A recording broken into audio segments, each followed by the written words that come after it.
The black hole is a dead star. Today we'll be talking about the supermassive black hole. Of the supermassive black hole lying at the center of the Milky Way, it's located on the border of Sagittarius and Scorpius constellation and is called Sagittarius A. The supermassive black hole is 27,000 light years away from Earth and subtends an angle of just 52 microarc-seconds in the sky. So imagine this black hole is like pointing the telescope at a donut-sized object on the moon. It took several decades to master the technique involved in producing this image of the black hole. It's a significant milestone in radio astronomy and computational physics that lies at the heart of modern research. But this interesting story began about 100 years ago when radio astronomy hadn't even started. So what happened back then that led astronomers to focus their instruments in this region of the sky? How is this image different from the supermassive black hole of M87 released in 2019? And most importantly, why is this image so important for physics and astronomy? This story began in the 1930s when Carl Jansky, now considered the father of astronomy, discovered the first radio waves coming from space. Jansky joined the research staff of Bell Telephone Laboratories in 1928, where he was assigned a challenging task. Bell Labs wanted to investigate atmospheric and ionospheric properties using shortwave 10 to 12 meters for use in transatlantic radio telephone service. As a radio engineer, Jansky was asked to examine intermittent static sources that might be interfering with a radio voice transmission. To do so, Jansky designed and built a unique antenna system dubbed Jansky merry-go-round. After rigorous analysis of data collected over many tedious months, Jansky identified three static types: 1. Weak signal by distant thunderstorms, 2. Strong signal by local thunderstorms, and 3. Steady hits. This third signal was one of the strangest things ever recorded. Jansky suspected that the signal originated in the center of the Milky Way galaxy, making it the first known detection of an extraterrestrial radio signal. Furthermore, it appeared strongest in the constellation of Sagittarius. He wanted to continue investigating the mysterious cosmic signal by building a 30-meter dish antenna. However, Bell Labs considered the task assigned to Jansky completed and moved him to another project. But Jansky's observation of the strange signal didn't go unrecognized. Soon, astronomers connected this bright radio source with the galactic center.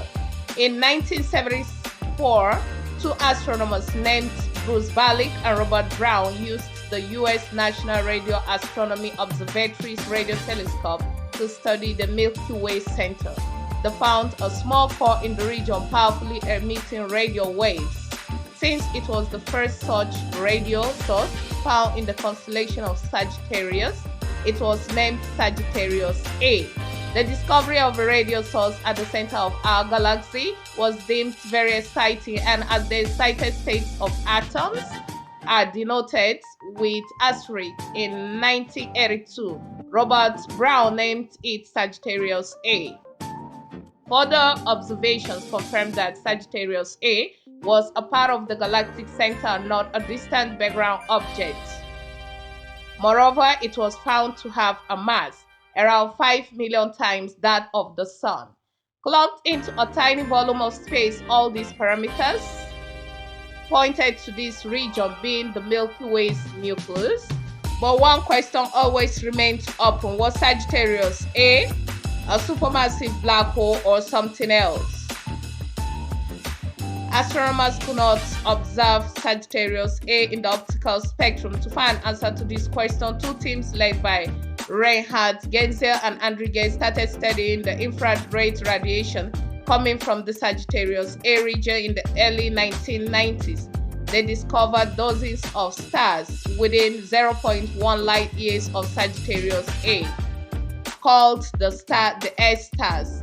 One of these stars, S2, was found to have an optical period of only 16 years, and it came within 17 light hours or 120 times the Earth to Sun distance, and its closest approach to the central radio source. After studying the distances, speeds, and orbits of X2 and several other stars in this region for years, researchers concluded Sagittarius A to contain a mass of 4 million suns within an area of space equivalent to the size of our solar system. This configuration was possible only if Sagittarius A was a supermassive black hole instead of a cluster of dark stellar objects or a mass of degenerate fermions. After years and years of continuous observations and data analysis, Genzel and Hayes confirmed the presence of a black hole, Sagittarius A, at the center of the Milky Way. The result was announced in 2008 and published in the Astrophysical Journal in 2009. Genzel, the research team leader, said, "The study has delivered what is now considered to be the best empirical evidence that supermassive black holes really exist.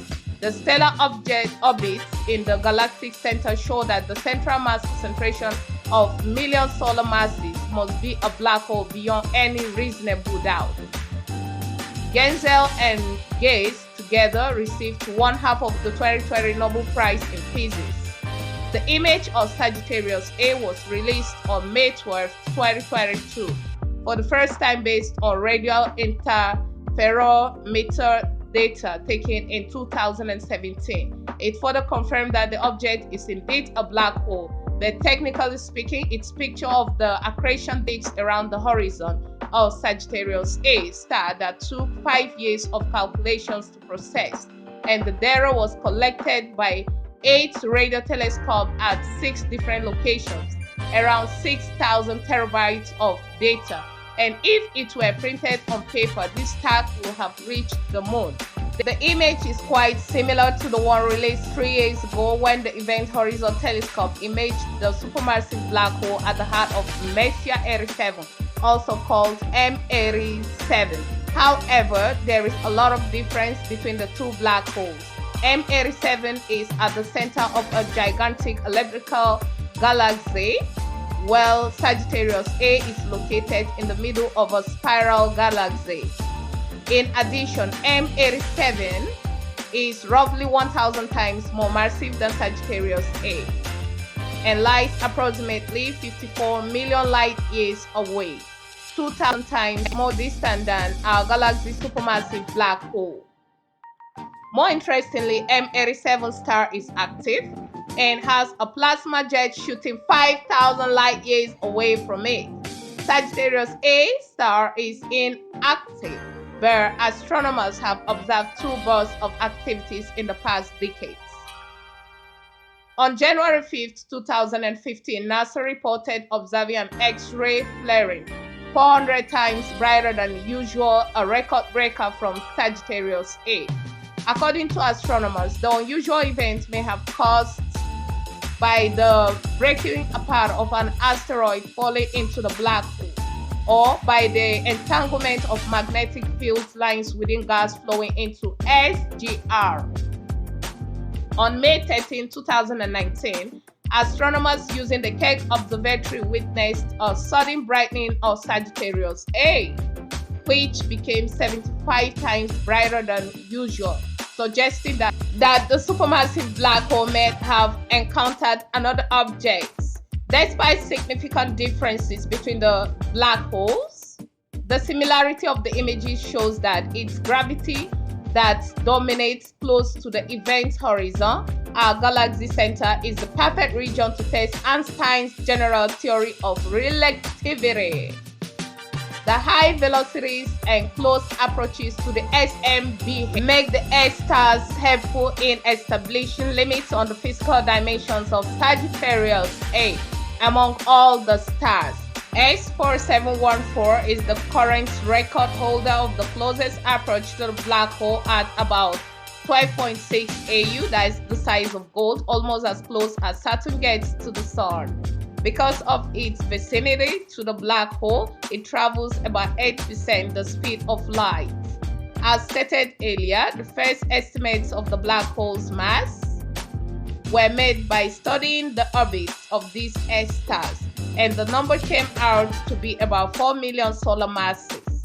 A black hole's shadow is directly proportional to its mass, and when astronomers calculated the mass by analyzing the image, it perfectly matched the theoretical values. Hence, with this image, Einstein's general theory of relativity has passed yet another rigorous test with flying colors. The James Webb Space Telescope will join forces with the Event Horizon Telescope in the future during Webb's first stage of observations.